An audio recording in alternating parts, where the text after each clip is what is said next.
Hey guys, tonight we step quietly into a medieval bakery before sunrise, when the streets are still dark, the windows are black, and the whole town seems to be asleep. But inside one small bakery, you are already awake. Your hands are cold, your clothes smell faintly of yesterday's smoke, and somewhere nearby, a pile of firewood is waiting for you to turn it into the first heat of the day. You probably won't survive this medieval baker lifestyle for very long, especially once you realize that breakfast is something you make for everyone else, before you even think about your own. So before you get comfortable, take a moment to like the video and subscribe, but only if you genuinely enjoy what I do here. And while you settle in, tell me your location and your local time in the comments. It is strangely comforting to imagine listeners around the world relaxing in comfortable beds while you prepare to spend the night inside a smoky medieval bakery. Now, dim the lights, maybe turn on a fan for that soft background hum, and let's ease into tonight's journey together. You wake before the sun, not because you have an alarm. There is no glowing phone beside your bed, no mechanical clock waiting to remind you that it is 6 in the morning. Instead, you wake because your work begins when the rest of the town is still sleeping. For a moment, you lie still. The room is dark. The air is cool. You can hear faint sounds from somewhere outside. A cartwheel. A distant animal, perhaps footsteps on the street. The medieval town is slowly beginning to stir. But you are already late. You sit up. Your sleeping space is simple. There is no soft mattress waiting to swallow you into comfort. Your blanket is practical. Your bed is modest. The walls are cold. And the bakery is attached to, or very close to, the place where you live. This makes getting to work wonderfully convenient. It also means that work is never very far away. You do not have to commute. You simply stand up and begin. You pull on your work clothes. They are practical rather than fashionable. They need to survive flour, smoke, sweat, heat, water, and the endless dust created by grain. You step into the bakery. The room is dark. The oven sits quietly at one side. Yesterday's fire has mostly disappeared. There may still be a little warmth hiding inside the stone or brick. You approach it carefully. Today's work begins with yesterday's firewood. You need heat, a lot of it, and producing that heat will become one of the most important parts of your day. You gather the wood. Some pieces are small, others are heavier. You carry them toward the oven. The bakery is quiet enough that you can hear the wood scrape against the floor. You arrange it. Then you prepare the fire. A small flame appears. You feed it. The flame grows. You add more wood. Soon the darkness of the bakery begins to change. Orange light flickers across the walls. The oven begins to warm. You stand nearby. There is something almost comforting about the fire. But you know better than to romanticize it. This is not a cozy fireplace. This is your workplace. And it is about to become extremely hot. Before that happens, though, you have other things to prepare. Flour, water, salt, yeast, or another leavening method, depending on the bread and period. Simple ingredients. But simple does not mean easy. Bread looks ordinary. That is one of the strange things about it. A loaf sitting on a table can seem almost boring. Yet behind that loaf is an enormous chain of work. Someone had to grow the grain. Someone had to harvest it. Someone had to transport it. Someone had to mill it. Someone had to bring the flour to you. And now you have to turn that flour into something people can eat. You walk toward the sacks. They are heavy. You already know this. A sack of flour is not something you casually pick up with one hand. You position yourself carefully. You lift. Your back immediately complains. You carry it a short distance, then lower it. You are beginning to understand that medieval baking is not an occupation for someone who wants to spend the morning delicately decorating tiny pastries. You are making food for a town. That means quantities matter. You open the sack. A soft cloud of flour rises. For a second, the air becomes white. Some of it lands on your clothes. Some settles on the table. Some finds its way onto your face. You wipe your cheek. Now you have a flour mark. You will probably have several more before the day is over. You begin measuring what you need. This is where your work becomes surprisingly precise. Too much water can change the dough. Too little water can make it difficult to work. The quality of the flour matters.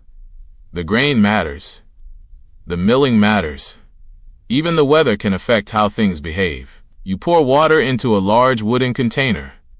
The water is cool. You add flour. The dry powder begins to disappear beneath the surface. You mix. At first, the dough looks rough. It is sticky, uneven, uncooperative. You keep working. Your hands sink into it. The mixture clings to your fingers. You scrape it away. You fold the dough, press, turn, fold again. The bakery slowly becomes warmer.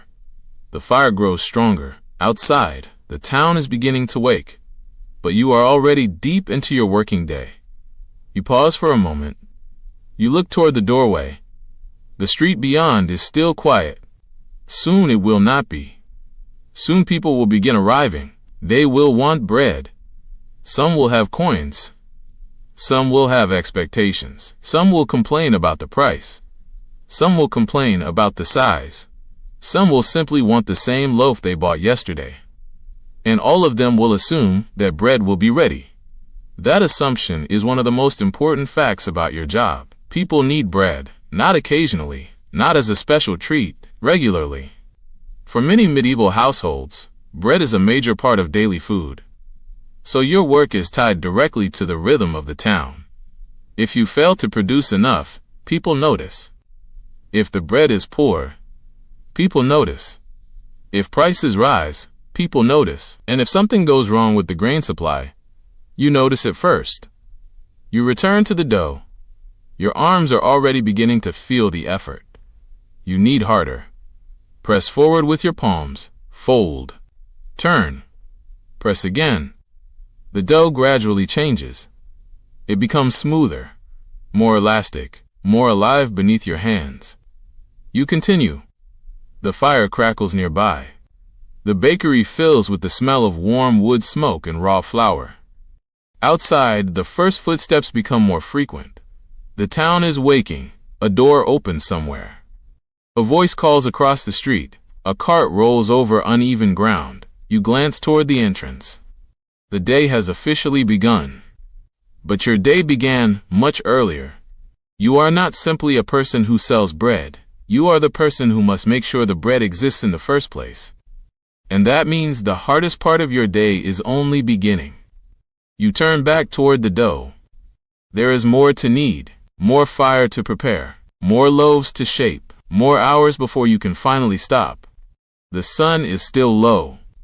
The bakery is already hot, and your hands are already covered in flour. You take a breath.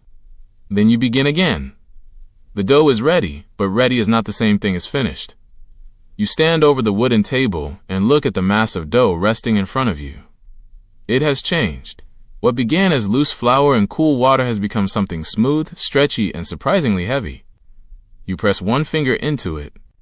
The surface slowly pushes back. You have learned enough already to understand that bread is less like following a simple recipe, and more like negotiating with a stubborn piece of weather. The dough has its own preferences. You cannot simply command it. You have to feel it. You divide the dough into portions. The knife you use is simple. The table is wooden. The measurements are practical. There is no digital scale waiting to tell you that every piece weighs exactly the same. Instead, you rely on experience. A baker's hands learn. You lift one portion. You judge its weight. You adjust it. Little more dough goes here. A little less there. You make another portion, then another. Soon the work table is covered with rounded pieces waiting for their turn. The bakery is warmer now. The oven fire has been burning for some time. Heat radiates through the room. You can feel it against your face. The smell of wood smoke has become stronger. Your clothes already carry it. You will probably smell like smoke for the rest of the day. You shape the first piece. Your palms press and turn. You fold the dough beneath itself. The rough shape becomes smoother. You repeat the movement. Again and again. This repetition is one of the hidden realities of baking. From a distance, a baker might look like someone performing a pleasant little craft. Up close, it is repetitive physical work. Your fingers move constantly. Your wrists work. Your shoulders work. Your back works. And because you are making many loaves rather than one, the same movement happens dozens or hundreds of times. You finish the first loaf. Then begin the second, the third, the fourth. You glance toward the oven. It is getting hotter. That is good. It is also a problem. An oven this large cannot simply be turned on with a button. You have to prepare it. The fire has to burn long enough. The heat has to spread. The interior has to become suitable for baking. Too little heat, and the bread may not bake properly. Too much heat, and the outside may darken before the inside is ready. So you watch. You listen. You judge. You begin to understand why a medieval baker needs more than strong arms. You need patience. You also need timing. The dough rests. While it does, you work on something else. You prepare another batch. The bakery is already becoming a machine of repeated tasks. Mix, knead, rest, shape, bake, remove, cool, repeat. You are only partway through the first cycle. Outside, the medieval town is becoming busy. People walk through the street. You hear voices. A cart rolls past. A horse makes an impatient sound. Someone calls to another person. The smell from your bakery begins to escape through the doorway.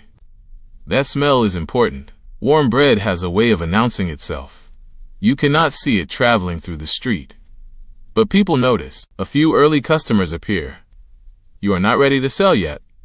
You still have work to do. They wait. You continue shaping. One customer watches you through the doorway.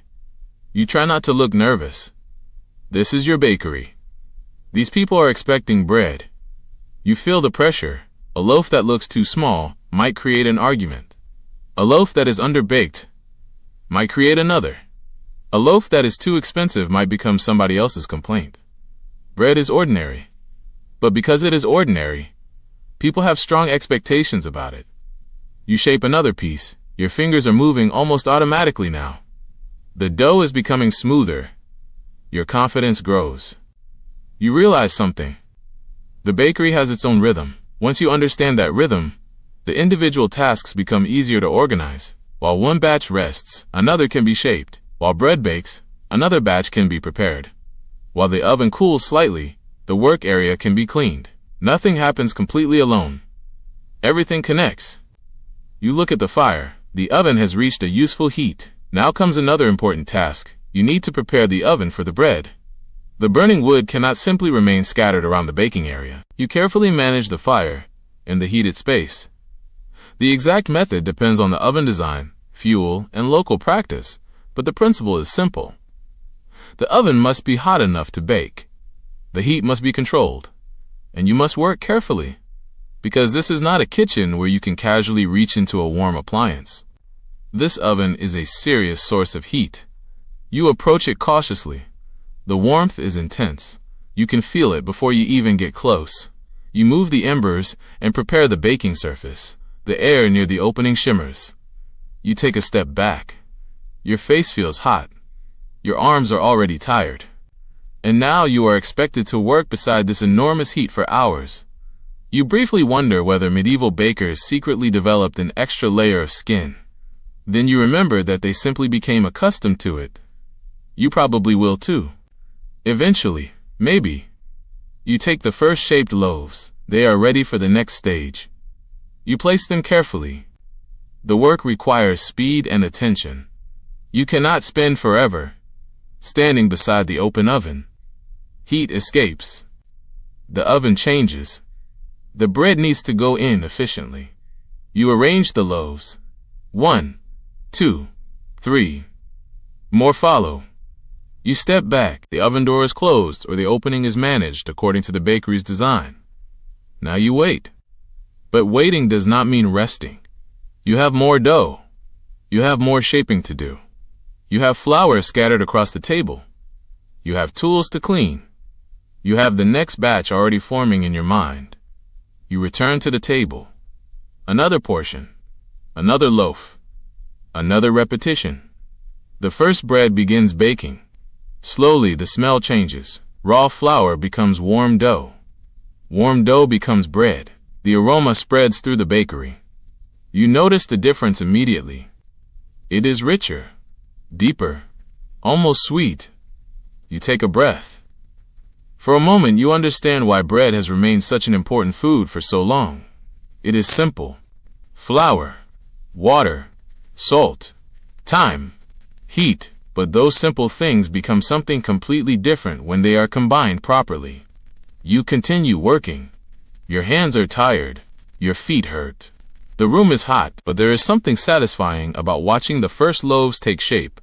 You have transformed something ordinary. A sack of flour has become food, and that food will soon leave this bakery and enter someone's home. Perhaps a family will eat it with stew. Perhaps a laborer will carry a piece to work. Perhaps children will wait impatiently for a fresh loaf. Perhaps someone will complain that the loaf is smaller than yesterday. You smile at that thought.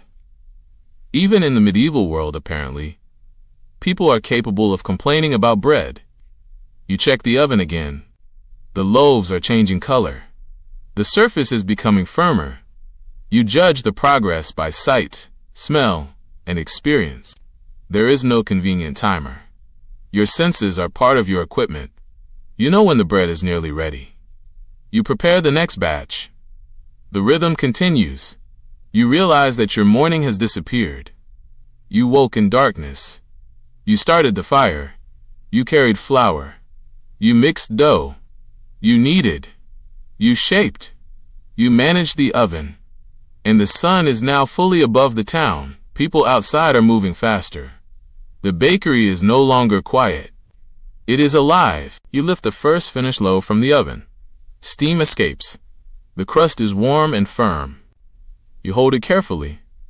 It is heavier than it looks. You place it on the wooden cooling surface. Another loaf follows. Then another. Soon, the first row is complete. You look at them.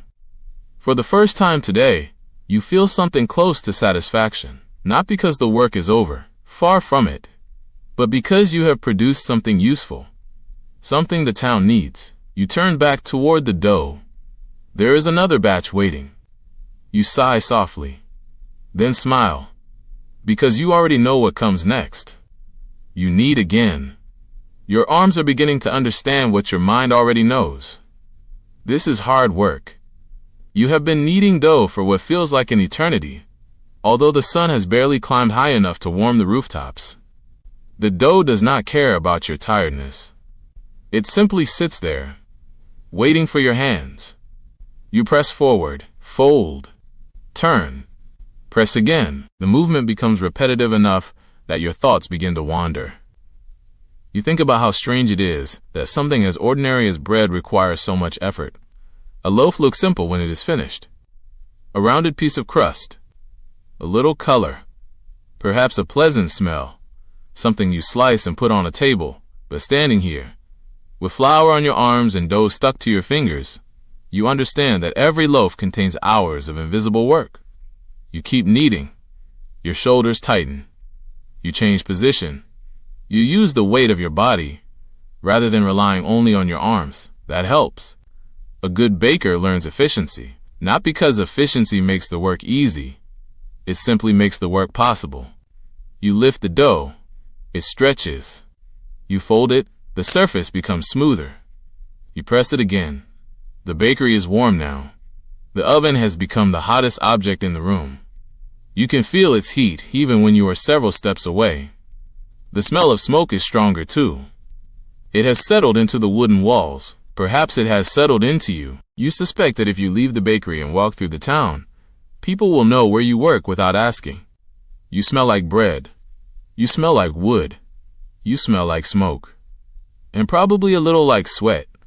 It is not exactly the medieval version of expensive perfume. You continue.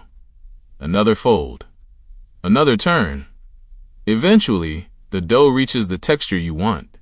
You stop. Your hands remain on the surface for a moment. The dough feels smooth, elastic, alive. You have learned to recognize this. That is one of the most important differences between a beginner and someone who has done the work for years. Experience teaches your hands. You do not need to think about every movement. Your fingers know what to do. Your palms know how much pressure to use. Your eyes know when something looks wrong. Your nose tells you when the oven is ready. Your ears tell you when the fire is behaving differently. Your body becomes part of the equipment. You look at the dough. Then you divide it again. The work continues. You might wonder why a medieval baker would not simply make one enormous loaf and be finished. But people need different quantities. Families need bread. Workers need bread. Households may purchase several loaves. And a bakery serving a town cannot operate on the scale of a modern home kitchen. You need many loaves. That means repetition. You take a portion, round it, place it aside. Take another, round it. Place it beside the first. Soon the table is filled with small rounded pieces. They look almost peaceful. Your hands disagree. Your hands are tired. You stretch your fingers, then continue. This is where the physical nature of the job becomes obvious. Your fingers work. Your wrists work. Your forearms work. Your shoulders work. Your back works. Even your legs work because you spend so much time standing and shifting your weight. You cannot simply sit down and wait. The bakery has its own schedule. The dough must be handled. The oven must be watched. The bread must be moved. The workspace must be cleaned. And customers will arrive whether you are ready or not. You glance toward the doorway. The street is now busy. Morning has fully arrived. The bakery smells wonderful. That is both a blessing and a problem. The smell attracts customers. And customers mean more work. A man enters. He asks for bread. You show him what is available. He examines the loaves. You realize something interesting. People have expectations. The bread should look good. It should be the right weight. It should not be burned. It should not be undercooked. And the price should feel fair. You are beginning to see why baking could be closely connected to local rules. Bread is not merely a luxury. For many people, it is a basic food. If you sell poor bread, people suffer. If you charge too much, people complain. If you make the loaves too small, people notice. The baker is therefore watched. You do not yet know all the rules, but you are beginning to understand why they exist. The customer leaves. Another person arrives. Then another. You keep working. Your hands are never completely still. Eventually, you finish shaping another group of dough portions. You place them on a wooden board. Now they need time. Time is one of your ingredients.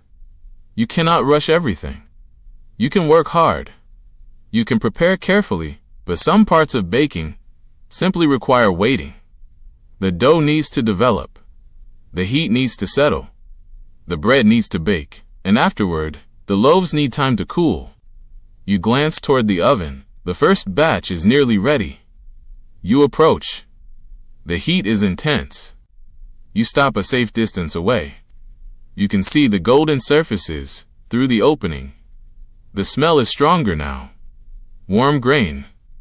Toasted crust. Smoke. You take a breath. It is probably the best smell you have encountered since arriving in the medieval world. You carefully remove the first loaf.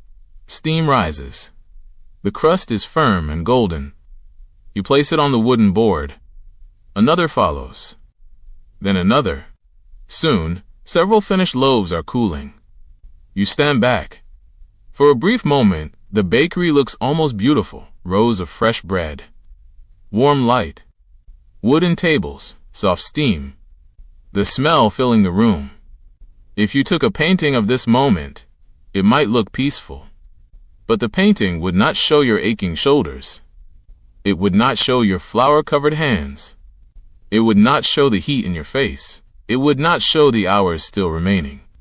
You smile at the thought. Medieval life often looks charming from a distance. Up close, it is usually more work. You return to the dough. Another batch. Another cycle. You begin kneading again. Your movements are slower now, but they are more efficient. You have learned how to use your body. You lean forward slightly, press with the heel of your hand. Fold the dough. Rotate it, repeat. The rhythm becomes almost meditative. Press, fold, turn. Press, fold, turn. You stop thinking about the individual movement. Your mind begins drifting. You imagine the bakery from above, the oven at one side, the table in the middle, flour sacks against the wall, wood stacked nearby, bread cooling on boards, customers moving through the doorway, you, always moving. The bakery is not large, but everything has a purpose. There is little wasted space. You understand why. Every square foot has to work. The bakery needs room for ingredients, room for firewood, room for tools, room for dough, room for finished bread, room for people, and enough space for everyone to move without knocking into each other. You begin to appreciate how much organization is hidden inside what looks like a simple room. A baker's knowledge is not only about recipes. It is about timing, storage, heat, movement, cleaning, customer service, supply, and physical endurance. You wipe your forehead. A streak of flour appears across your skin. You laugh quietly. At least you look the part. You continue kneading. Outside, the town is fully awake. Inside, the oven continues to burn. The bakery has become hot enough that you no longer remember how cold the morning felt. You realize that you have been awake for hours, and you are only halfway through the working day. You look at the rows of bread, then at the remaining dough, then at the oven. You could almost hear the bakery laughing. There is always another batch, always another loaf, always another customer. You take a breath. Your hands return to the dough. Press, fold, turn. The same movement that began before sunrise continues into the morning, and as the hours pass, you begin to understand the real secret of medieval baking. It is not magic. It is not mystery. It is repetition. The baker succeeds because he can do the ordinary things correctly, again and again, without becoming careless. You keep working. And for now, that is exactly what you do. The oven has become the center of your world. You can feel its heat from across the bakery. It is no longer simply a place where bread goes in and comes out. It controls your timing. It controls your movements. It controls the rhythm of the entire room. You stand in front of it and watch the flames. The fire is alive. It crackles. It shifts. It sends sparks upward. Smoke gathers near the ceiling before slowly escaping through whatever opening or chimney the bakery provides. You have learned not to stare at the flames for too long. The heat is exhausting, and yet, without it, nothing happens. You need the oven. The oven needs fuel. And the fuel needs to be gathered, carried, stored, and fed into the fire. Even before you bake the first loaf, the oven has already demanded work from you. You pick up a long-handled tool. You approach the oven carefully. The closer you get, the hotter the air becomes. Your face feels warm. Your hands feel warm. Your clothes begin trapping the heat against your skin. You work quickly. The goal is not simply to make the oven hot. You need useful heat. That distinction matters. A fire can be enormous and still produce the wrong conditions for baking.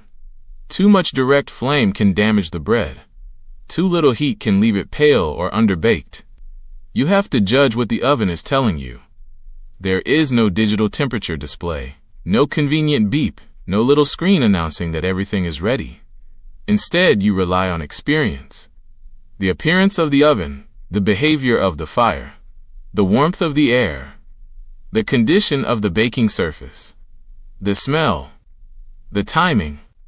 You begin to understand that the medieval baker's thermometer is partly his own body. You can feel when the oven is dangerously hot. You can recognize when the heat has settled. You can sense when the fire needs attention. And if you get it wrong, the bread will tell you. You prepare the oven floor. The flames have done their work. Now the remaining heat must be used carefully.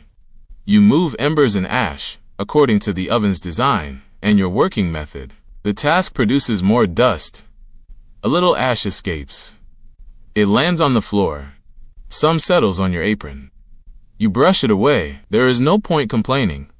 The bakery is a place where flour and ash constantly compete for your clothing. You step back. The oven is ready. Now the bread must go inside. You place the shaped loaves onto your wooden baking tool. The first loaf, then another. You move them toward the oven. Heat rushes toward you. For a second, you feel as though you are standing beside a small furnace. You lean forward. Place the loaf. Withdraw. Then repeat. Your movements must be controlled. Quick, but not careless. The oven opening is not a place for hesitation. You continue loading. 1, 2, 3, more. Soon the baking chamber contains the next batch. You step away. The oven is working now. You are not. At least not directly. But you know better than to relax. Bread can change quickly. You watch. You wait. You listen. The bakery fills with the smell of warming dough. It is different from the smell of raw flour. At first, it is subtle, then stronger. The crust begins to form. You know that because the appearance changes. The surface becomes firmer. The pale dough begins turning golden. You stand nearby. Your eyes move constantly between the oven and the work table. There is another batch waiting. You could start preparing it now. So you do. This is the strange thing about your day. There is almost never a single task. Everything overlaps. While bread bakes, dough is prepared. While dough rests, the workspace is cleaned. While the oven works, customers arrive. While customers wait, you check the fire. You are constantly moving between different stages. You begin another mixture: flour, water, salt. Whatever leavening method your bakery uses, the ingredients go together. Your hands enter the mixture. And once again you begin kneading. You almost laugh. You have only just finished kneading the previous batch. Now you are doing it again. Then again. And eventually, again. This is where the romantic idea of medieval craftsmanship starts to disappear. Yes, you are making bread by hand. Yes, there is skill involved. Yes, the process can be satisfying. But it is also repetitive. Very repetitive. Your hands do not get to enjoy the poetry of the moment. They simply have to keep working. You knead. The oven crackles. You knead. A customer speaks outside. You knead. A cart rolls over the street. You knead. The fire shifts. You knead. The rhythm is strangely calming. After enough repetition, you stop thinking about each movement. Your body takes over. Press, fold, turn. Press, fold, turn. The same motion repeats. You glance at the oven. The first loaves are almost ready. You wash or wipe your hands as best you can. Then you return to the heat. The bakery is extremely warm now. The contrast with the cool morning outside is remarkable. You can see sunlight through the doorway. People are walking through the town, wearing ordinary medieval clothing. They look comfortable. You do not. You are standing in front of a fire. You are covered in flour. Your arms are tired. And the day is still young. You check the bread. The crust has deepened in color. You smell the toasted grain. You know it is close. You carefully remove one loaf. Steam rises. The crust sounds faintly crisp as the loaf moves. You place it onto the cooling board. Then another. Then another. The row grows. Fresh bread is now covering the wooden surface. For a moment, the bakery smells incredible. You understand why people will come here. The smell alone could probably guide someone through a medieval town. You carry another loaf toward the cooling area. A customer watches. His eyes follow the bread. You can almost feel his impatience. He wants it now. But hot bread needs care. And you cannot simply hand every loaf directly from the oven to someone. Some bread may be sold warm, but the practical details of handling, cooling, storing, and distributing bread matter. You place the loaf down. The customer waits. You turn back to work. Another batch, another oven cycle, another morning disappearing. You begin to notice something else. The bakery is becoming dirty. Flour is everywhere. Ashes on the floor. Bits of dough cling to the table. Wood chips from the fire are scattered nearby. There are footprints. There are crumbs. There is water. There is smoke residue. A bakery cannot simply be left like this. Cleaning is part of your job. You scrape the wooden surface. You gather loose flour. You move debris away. You clean the area around the oven. It feels almost ridiculous. You have just finished making bread. Now you have to clean the place where you made it. And then you will make more bread. And then clean again. The cycle has no dramatic ending. That is the point. Most working days are not made of grand events. They are made of repeated small responsibilities. You keep moving. You check the fire. You check the dough. You check the bread. You check the work table. You check the customers. Then you start over. By now, the first customers are receiving their loaves. The bread leaves your hands. It disappears into cloth bags, baskets, or household containers. You watch it go. For you, it is one loaf among many. For someone else, it may be part of the family's main meal. That thought gives the work a little more meaning. You are producing something that people depend upon. Still, your shoulders hurt. Your feet hurt. Your face is hot. You look toward the firewood stack. You know you will need more. The oven has already consumed a significant amount. You walk over. You lift another piece. Then another. You carry them toward the oven. The work never really stops. You place the wood down. The fire catches. The flames rise again. You step back. Orange light flickers across your face. The bakery is hot. The town is busy. The bread is selling. And you are already preparing the next batch. You finally understand the oven's real power. It does not simply bake your bread. It dictates your day. Your entire routine revolves around keeping it ready. And tomorrow morning, before the town wakes, you will stand here again, in the darkness, with wood, flour, dough, and fire. For now, though, there is still plenty of work left. You turn back toward the table. The next batch is waiting. By now, you have discovered the most important rule of the bakery. There is always something to do. If the bread is baking, you prepare dough. If the dough is resting, you clean the table. If the table is clean, you check the oven. If the oven is ready, you shape more loaves. And if everything somehow seems finished for a moment, someone arrives at the door asking for bread. You are beginning to suspect that the bakery has been designed specifically to prevent you from sitting down. You look at the work table. Another batch waits. You sigh. Then you begin. The dough is familiar now. You know how it should feel beneath your hands. You know when it is too wet. You know when it is too dry. You know when it needs more working. You also know that experience does not remove the effort. It simply makes you better at spending that effort. You press, fold, turn, press again. Your hands move steadily. The bakery is warm. The oven crackles. Outside, the town has reached its busiest part of the morning. Voices drift through the doorway. A merchant calls out somewhere nearby. A cart passes.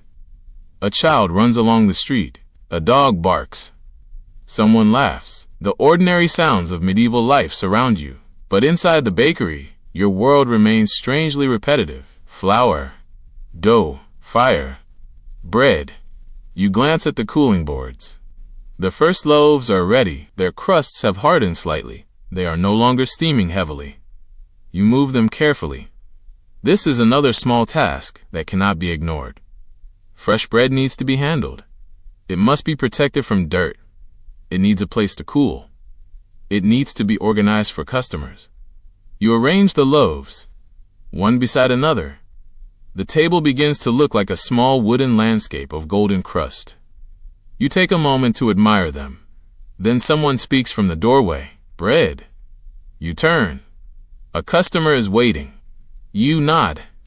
This is the part of the job that makes all your preparation visible. The customer does not see the firewood you carried before sunrise. They do not see the hours of kneading. They do not feel the heat from the oven. They see bread. That is what matters to them. You pick up a loaf. The customer examines it. You tell them the price. Coins change hands. The loaf disappears into a cloth bag or basket. The transaction takes only a moment, but immediately another customer steps forward. Then another. The bakery becomes busier. You have to shift between selling and baking. That means your attention is constantly divided. You answer questions. You handle bread. You check the oven. You return to the dough. You look toward the fire. You turn back to the customer. You begin to understand why an experienced baker needs to remain calm. Panic would only slow everything down. You learn to keep track of several things at once. A loaf cannot be forgotten inside the oven. Dough cannot be left unattended indefinitely. Customers cannot be ignored. Firewood cannot magically appear. And somehow, the bakery must remain organized. You take another customer's order. You weigh or judge the loaf. You hand it over. The customer leaves. Another arrives. You continue. Soon, the room is filled with movement. The bakery no longer feels like the quiet place you entered before sunrise. It has become a small business. And a small business has people. People bring opinions. One customer compliments the bread. Another asks why today's loaf seems different. Someone asks whether there is a cheaper option. Someone wants a larger loaf. Someone wants several. You listen. You answer. You keep working. The social side of baking is almost as important as the physical side. You are not merely producing bread. You are dealing with the people who depend on it. And because bread is such an everyday food, people develop habits. They know what they like. They remember yesterday's loaf. They notice changes. They may have their preferred kind. They may know exactly how much their household usually buys. A baker becomes part of the town's routine. You begin to see familiar faces. The older man, who always arrives early. The woman who buys several loaves for her household. The laborer who wants something filling before heading to work. The child who stares at the fresh bread as if it were treasure. You smile at the child, but you keep the bread safely behind the counter. Fresh bread may be irresistible, but it is still your stock. And you need enough to serve the people who have paid for it. You return to the oven. The next batch is ready. You carefully remove the loaves. Heat rushes toward your face. You pull back slightly. The customer waiting nearby watches the bread emerge. The smell fills the room. You place the loaves on the cooling board. The customer asks whether one can be sold immediately. You consider it. The bread is still extremely warm. You explain that it needs a little time. The customer looks disappointed. You almost laugh. Even hundreds of years from now, apparently, people will still struggle with the concept of waiting for bread to cool. You return to your work. The next dough portions are ready. You shape them. The movement is automatic now. Your fingers know where to go. You turn each piece beneath your palms. The surface becomes smooth. You arrange them carefully. Then you prepare the next oven load. This is where the day becomes almost hypnotic. There are no dramatic moments, no heroic battles, no grand speeches. Just work. And more work. The rhythm becomes steady enough that your thoughts wander. You think about how different your life would be if you were standing in a modern bakery. You might have machines, mechanical mixers, temperature controls, electric ovens, timers, refrigeration, precise scales. You have none of these. Your bakery is powered by muscle, fire, wood, experience, and time. That sounds simple, but every one of those things requires attention. Even the fire has to be managed. You glance toward the woodpile. It is getting smaller. You make a mental note. Later you will need more wood. Perhaps much more. You turn back. The dough is ready. You shape another loaf. Your hands are covered in flour again. Of course they are. You brush them off. A second later, they are covered again. You have stopped trying to keep clean. Cleanliness matters for the bread and workspace, but your clothes are going to look like a flour cloud by the end of the day. You continue. The bakery grows hotter. The morning sunlight becomes stronger. The doorway is bright now. Inside, orange oven light competes with daylight. Smoke and flour make the air look slightly hazy. You can hear the fire. You can hear the customers. You can hear the scrape of wooden tools. You can hear the soft thump of dough against the table. It is a strange kind of music, a baker's music. You work through it. Eventually, there is a short, quiet moment. No customer at the doorway. The bread is baking. The dough is resting. The fire is behaving. You stand still. For perhaps 30 seconds, maybe a minute. It feels luxurious. You consider sitting down. Then you notice the flour scattered across the table. So much for that. You pick up the scraper. Back to work. You clear the surface. You sweep loose flour into a container or away from the active work area. You wipe the table. You organize the tools.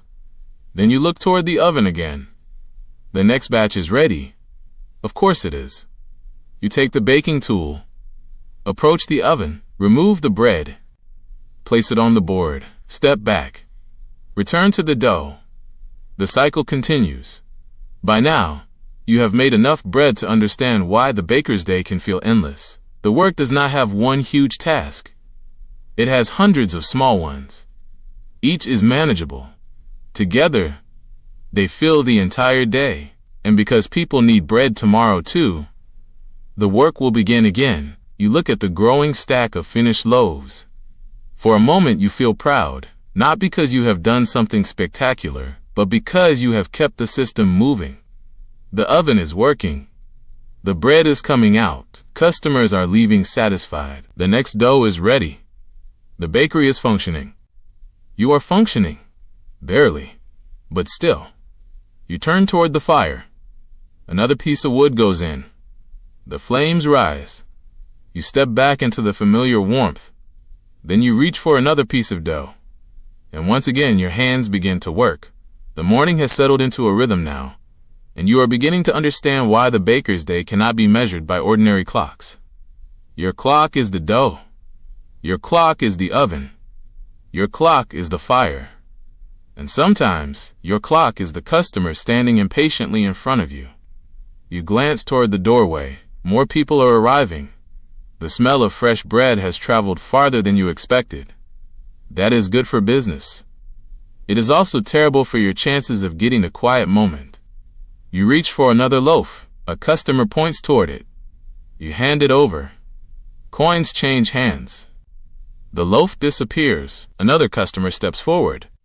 You repeat the process.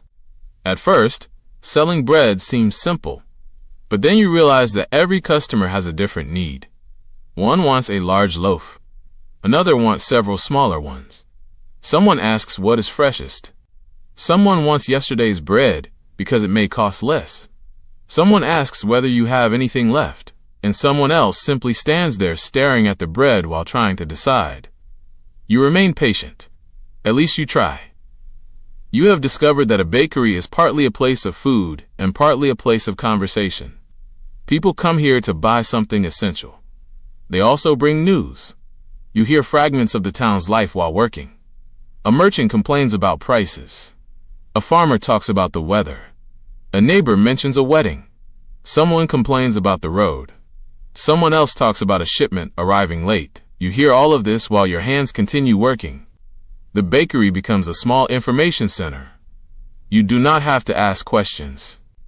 People tell you things anyway. Perhaps it is because they have nothing better to do while waiting for bread. Perhaps it is because everyone likes talking while standing near something that smells this good. You continue shaping dough. The conversation flows around you. You listen without interrupting. Your hands press, fold, turn. The dough becomes smooth. You place it aside. Another portion comes forward. You shape that one too. There is something almost hypnotic about the repetition. But then the oven demands attention. You look over. The flames have changed. The fire has burned through some of the wood. You need to adjust it. You step away from the customers. This is the part of the job where you cannot simply say, "I'll get to it later." Later may be too late. Bread does not care about your schedule. Fire does not care either. You move toward the oven. Heat pushes against your face. You add fuel carefully. The flames rise. You step back. The oven begins returning to the temperature you need. You wait. Only briefly. Then you turn back toward the customers. The bakery has its own choreography. You move from oven to table. Table to counter. Counter to cooling board. Cooling board back to oven. Your feet know the path. You barely think about it anymore. The work becomes automatic. And that is useful, because your mind can now focus on other things. You begin thinking about supplies, flour, water, salt, fuel. Everything has to come from somewhere. The bakery cannot exist simply because you want to bake. You need ingredients. And ingredients need transportation. Transportation needs animals, carts, roads, labor, and time. A sack of grain does not appear beside your table by magic. Somewhere outside this bakery, farmers are growing grain. Someone is harvesting it. Someone is storing it. Someone is transporting it. Someone is milling it. And eventually, the flour reaches you. You suddenly look at the flour sack differently. It is no longer just a sack. It represents an entire chain of work. You place your hand against it, heavy, very heavy. You will eventually need another one. You look at the remaining supply, enough for now, but not forever. You make another mental note. The bakery requires planning. If you run out of flour, you cannot simply open a cupboard and find more. If you run out of firewood, the oven becomes useless. If the grain supply is poor, the price of flour may rise. If the weather causes problems for crops, bread may become more expensive. Your small bakery is connected to the larger world. That connection is easy to forget when you are standing over a bowl of dough. But it is there. You return to work. Another customer arrives. You recognize the face. You already know the usual order. That familiarity is valuable. A regular customer means predictable business. You prepare the bread. The customer pays. You exchange a few words. Then they leave. You look outside. The medieval street is crowded now. People are moving in every direction. Carts roll over uneven ground. Animals pass. Merchants call out. Children move between adults. The town is awake, and you are right in the middle of it. The baker, you carry the bread toward the counter. They choose one. You hand it over. Another transaction completed. You return to the table. The next dough is waiting. You almost laugh. It is like the dough has been watching you, waiting patiently for its turn. You knead again. Press, fold, turn. Your hands continue. You begin thinking about the bakery after dark. The work will eventually slow. The customers will disappear. The town will become quieter. But even then, the baker's responsibilities do not simply vanish. There will be cleaning. There will be preparation. There may be ingredients to organize. There may be firewood to move. There may be dough or equipment that needs attention. And tomorrow will come. The thought makes you pause. Tomorrow. You are already tired today. Yet tomorrow morning, you will have to begin again. That is perhaps the hardest part to understand from a modern perspective. Your workday is not an isolated event. It is part of a cycle. Yesterday's work produced today's bread. Today's work prepares tomorrow's bread, and tomorrow's work will prepare the day after that. The bakery exists through continuity. You cannot simply stop for a week because you feel exhausted. People still need food. The town still expects bread. The oven still needs preparation. The dough still needs time. You return to your task. A small breeze enters through the doorway. It feels wonderful. Cool air crosses your face. You stand there for a second longer than necessary. Then you remember the oven, back inside. You smile. Even the breeze cannot rescue you. The bakery wins. You continue working. By now your movements have become steady and almost peaceful. You no longer fight the repetition. You accept it. Press, fold, turn, press, fold, turn. The sound of the bakery surrounds you. Fire crackling. Wood scraping. Dough hitting the table. Customers talking. Bread being moved. You listen. You breathe. You work. And somewhere between one loaf and the next, you realize something unexpectedly comforting. Although the work is exhausting, it is predictable. You know what comes next. You know where the tools are. You know how the dough should feel. You know when the oven needs attention. You know how the bread should look. You know the customers. You know the rhythm. You are no longer simply surviving the bakery. You are beginning to understand it. And perhaps that is how people survived demanding work in the past. Not because it became easy, but because repetition turned knowledge into instinct. You pick up another portion of dough. The fire crackles behind you. The town continues outside. You press your palms into the dough, and the cycle begins again. By the time the morning begins leaning toward midday, you have stopped wondering whether you will get tired. You know you will. The only question is how tired. Your feet feel heavy. Your shoulders have developed a dull ache. Your hands are warm and stiff from constant work. And yet the bakery is still moving. The oven continues to burn. The dough continues to rise. Customers continue to arrive. You look toward the doorway and see sunlight spreading across the street. The day is bright now. Inside, the bakery remains warm and smoky. You return to the work table. There is another batch waiting. Of course there is. You place your hands into the dough. The texture is different now. It has rested long enough. You press gently. The dough gives beneath your palms. You fold it, turn it, press again. Your movements are slower than they were earlier, but they are also more confident. You no longer waste motion. You have discovered that unnecessary movement is expensive. Every extra step costs energy. Every careless reach takes time. Every badly organized tool creates another problem. So you work efficiently. The wooden scraper stays near your right hand. The bowl stays where you can reach it. The dough portions are arranged in order. The baking boards are nearby. The oven tools remain beside the fire. The bakery is small enough that organization matters. You begin shaping another series of loaves. 1, 2, 3, 4. You arrange them carefully. The first few look good.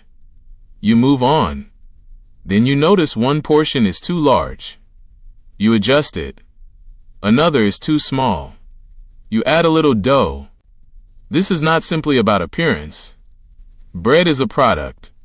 If loaves are supposed to be similar, customers expect them to be similar. You cannot casually hand one person a large loaf and another a much smaller one for the same price. Fairness matters.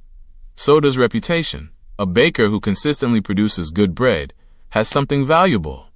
Trust.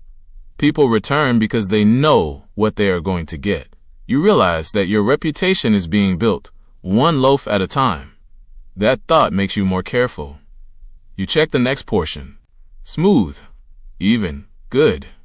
You place it on the board. Then another. The work continues. A customer enters. You recognize him. He has purchased bread before. He gives you a small nod.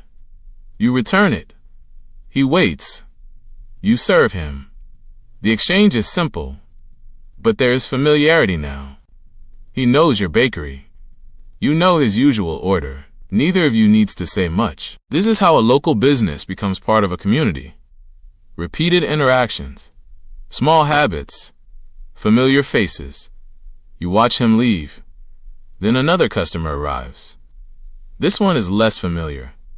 They ask about the price. You answer. They inspect the bread. You wait. Eventually, they choose one. Another sale. You return to the dough. The cycle is almost seamless. You begin to appreciate the skill involved in switching between tasks. Your hands are working. Your eyes are watching the oven. Your ears are listening to customers.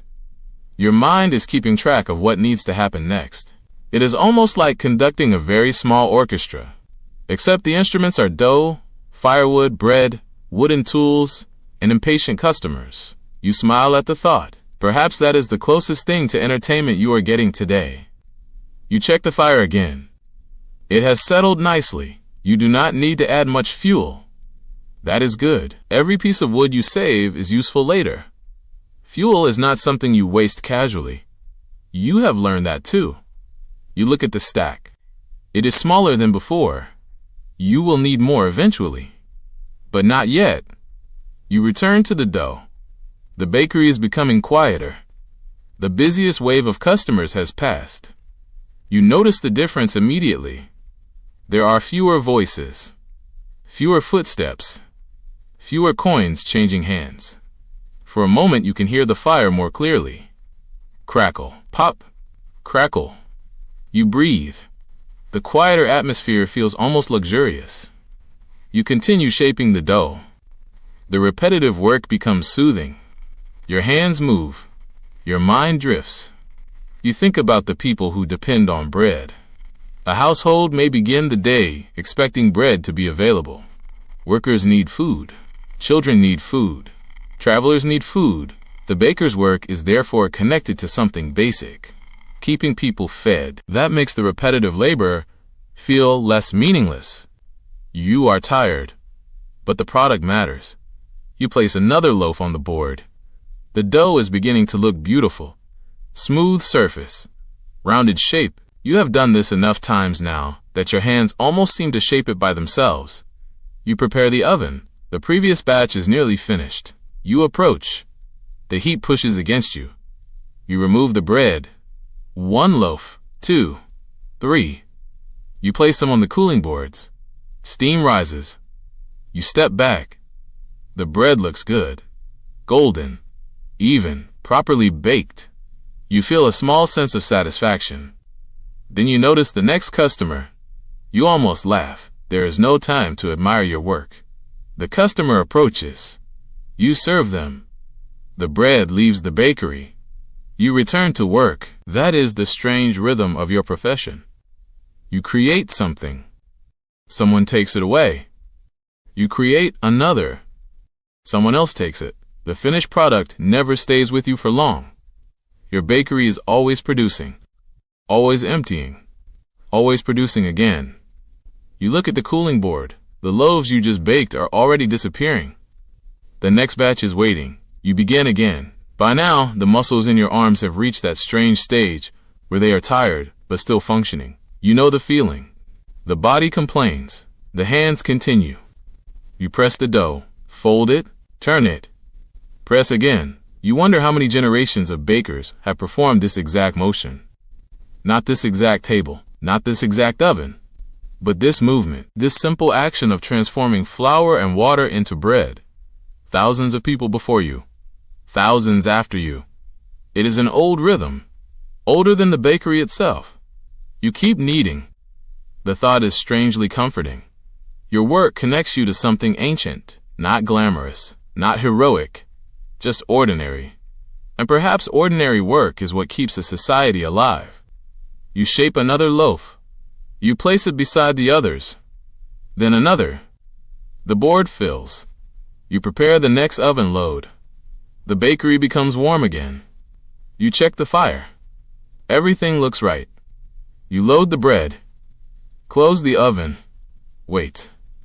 Your attention shifts to the work table. Another dough batch. You begin. There is no dramatic pause. The next task starts immediately. You understand now why a medieval baker could spend so much of life inside the bakery. The work is not one event. It is a continuous chain. The end of one task creates the beginning of another. Bread comes out. Dough goes in. Customers arrive. Bread leaves. Fire burns. Wood is added. Tables become dirty. Tables are cleaned. And then the process starts again. You glance outside. The sun is now higher. The shadows are shorter. Midday is approaching. You have been working for hours. And suddenly you realize something. You have not really had a proper break. You have taken tiny pauses. A breath beside the doorway. A moment while watching the oven. A second to stretch your fingers. But nothing that feels like rest. The bakery does not naturally create rest. Rest has to be claimed. And claiming it means leaving something unattended. That is difficult. So you continue. Perhaps you eat something quickly when there is a quiet moment. A small piece of bread. Something simple. You chew while standing. No grand meal. No comfortable chair. No long pause. Just enough to keep going. You look at the bread in your hand. You almost find the situation funny. You are a baker eating bread while making bread. It is difficult to escape the product of your own profession. You take another bite. Then return to work. The oven needs attention. You check it. The flames are steady. Good. The dough is resting. Good. The customers are quiet. Also good. For a few minutes, everything works. You breathe slowly. The bakery hums around you, and despite the aching feet and tired shoulders, you begin to feel something close to calm. You have learned the rhythm. You know what comes next. The bakery no longer feels chaotic. It feels organized, demanding, hot, repetitive, but understandable. You know how to survive the morning. You know how to keep the oven going. You know how to shape the dough. You know how to serve the customers. You know how to keep moving. And that knowledge is valuable. You look toward the clockless doorway. The sun has moved higher. The day is not over, not even close. You turn back toward the work table. Another batch is ready. You place your hands into the dough. Press, fold, turn. The familiar rhythm begins again. By midday, the bakery has reached the point where you stop measuring the work in hours. You measure it in batches. One batch baked. One batch cooling. One batch waiting. One batch being shaped. One batch still becoming dough. And somewhere between all of them, you are trying to remember when you last sat down. You cannot remember. The bakery is quieter than it was earlier, but it is still alive. The oven breathes heat into the room. The wooden beams above you have absorbed years of smoke. Flour rests in tiny pale patches along the table. A few crumbs cling to the floor. You wipe your forehead. Your hand comes away with flour. Again. You almost smile. At this point, you are probably carrying enough flour on yourself to bake another loaf. You turn toward the work table. The dough is ready. You divide it carefully. This time, your hands are moving with almost no hesitation. You have learned the shapes. You know the weight. You know how much pressure to use. The baker's skill is beginning to reveal itself as something quieter than you expected. It is not a dramatic talent. Nobody watches you shape a loaf and applauds. There is no music, no glowing magical effect. You simply know what to do. And then you do it correctly, again and again. You place the shaped dough on a wooden board. The board is already carrying several pieces. You leave enough space between them. They will need room. Then you move toward the oven. The next batch is ready. You lift the baking paddle. The heat immediately reaches your face. You hesitate for a fraction of a second, then continue. The loaves go inside. 1, 2, 3. You withdraw the paddle. The midday crowd is smaller now, but it has not disappeared. People still need food. You begin to understand something about bread that is easy to forget when you buy it from a modern shop. Bread has a deadline. People expect it. A bakery cannot simply decide that today would be a good day to close early, because everyone feels tired. Perhaps there are circumstances when that happens. But normally, the need continues. The town does not stop needing bread because the baker's shoulders hurt. You return to your work. The oven is calling. You check the loaves. The crust is beginning to brown. Good. You wait a little longer, then you remove them. Steam rises into your face. The smell is wonderful. You place the bread on the cooling board. The board is nearly full now. You arrange the loaves carefully. A customer approaches. You sell one, another. The board becomes empty again. You stare at it. For a moment, you almost feel like the bakery is swallowing bread as quickly as you can produce it. You make more. This is where supply and demand become very real. If people want more bread than you can make, you have a problem. If you make too much, you may have another problem. Fresh bread does not remain fresh forever. You therefore need judgment. How much should you make? How much can you sell? How much flour do you have? How much fuel remains? How many customers are likely to arrive? You learn that baking is partly prediction. The baker is always looking slightly ahead, not far, just enough to prevent the next problem. You look at the remaining flour. Enough. You look at the firewood. Getting lower. You look at the oven. Working well. You look at the customers. Still arriving. You know what comes next. More wood. Later. More dough. Now. You begin kneading again. The afternoon is approaching. Your body has begun to feel the accumulated work. Your arms are no longer simply tired. They feel heavy. Your hands feel stiff when you open and close them. You rotate your wrists. Then continue.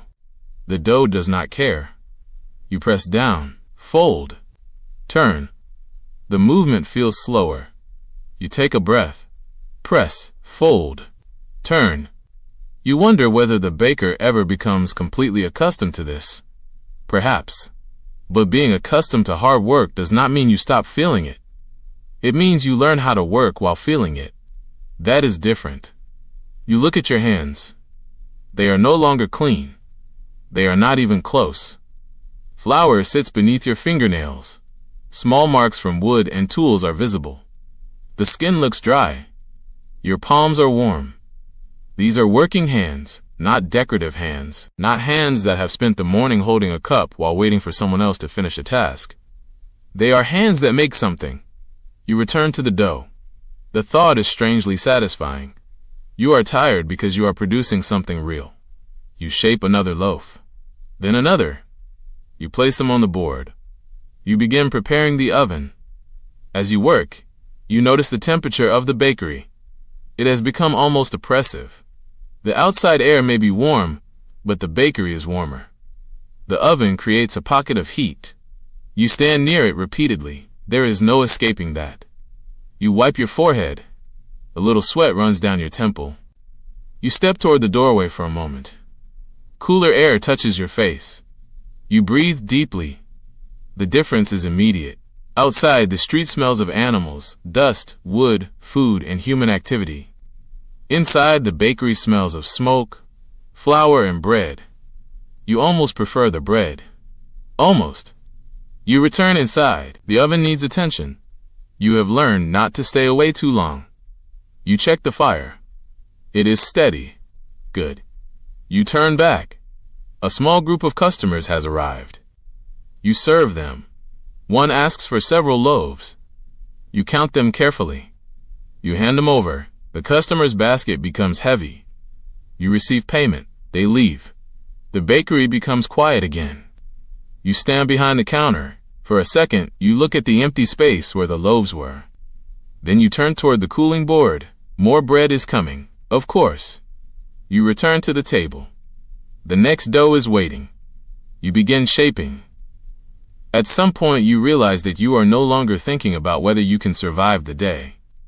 You are simply moving through it. That is an important change. Earlier, every task seemed like a challenge. Now the tasks have become familiar. You know the rhythm. You know where your tools are. You know how the dough behaves. You know how the fire behaves. You know the customers. You know the bakery. You are becoming part of the system. And perhaps that is how people became good at difficult work, not by conquering it all at once, by repeating it until the movements became natural. You shape another loaf. The surface is smooth. You place it on the board. Another. Soon the board is full again. You glance at the oven. The previous batch is almost finished. You prepare the paddle, approach, lift, remove, steam, heat, bread. The same cycle. You carry the loaves to the cooling board. Then you notice the bakery floor. More flour, more crumbs, more ash. You sigh. You will have to clean again. But not yet. There is another batch to prepare. You turn back. The afternoon light is beginning to soften. The busiest part of the day is fading. But the bakery still has work. And you still have work. You place your hands into the next batch of dough. The familiar texture meets your palms. Press, fold, turn. You breathe slowly. The bakery is warm.